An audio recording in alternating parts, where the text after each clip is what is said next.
It's impossible to sink this boat. Even a hurricane or tsunami can't destroy it. The reason will surprise you. This is the United States Coast Guard's lifeboat. And if you find yourself in the middle of a storm at sea, it's the safest place to be. It's so incredible that if giant waves manage to flip the boat, it can right itself in just 12 seconds. That's because it was made using innovative technology, and you won't believe how it works. It's simply a fortress at sea, and it's the only boat of its size that can withstand strong storms and break waves nearly 10 meters high. But why doesn't it sink? Incredibly, any boat can right itself if it has these three things. Mase so uma idea. First, a very low center of gravity. And second, the center of buoyancy up high. If it has these two things, the ship will always right itself. But for all this to work, one more thing is needed. Great water resistance. After all, if the boat fills with water, it can sink quickly. But in the case of this boat, that will never happen. However, it's not a good idea to flip this vessel. According to the manufacturer, the boat quickly recovers and keeps all equipment fully functional. But in practice, it doesn't quite work like that. Depending on the strength of the waves, the boat will definitely suffer damage, whether to its structure, broken electronics, or even windows shattered by the force of the waves. That's why not just anyone can pilot one of these. To do this, you have to be part of the Surfmen, a group of men and women selected by the US Navy. And then you have to go through an intense training program that lasts 6 years. That's right,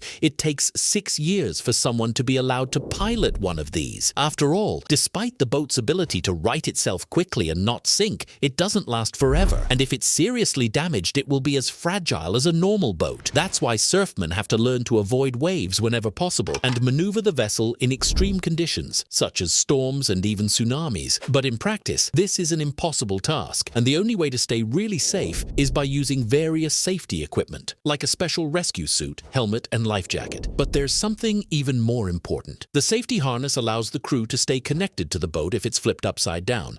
But if this boat is so safe, why don't they all make them like this? One of the main reasons is the price. Even though it's not a very big boat, it costs over $1 million. So just imagine how much it would cost to do this on a boat of this size. But that's not the only reason. The biggest problem is the mechanism that prevents it from sinking. Although it's simple, it can make the onboard experience quite unpleasant. That's why those who suffer from seasickness should stay far away from this boat.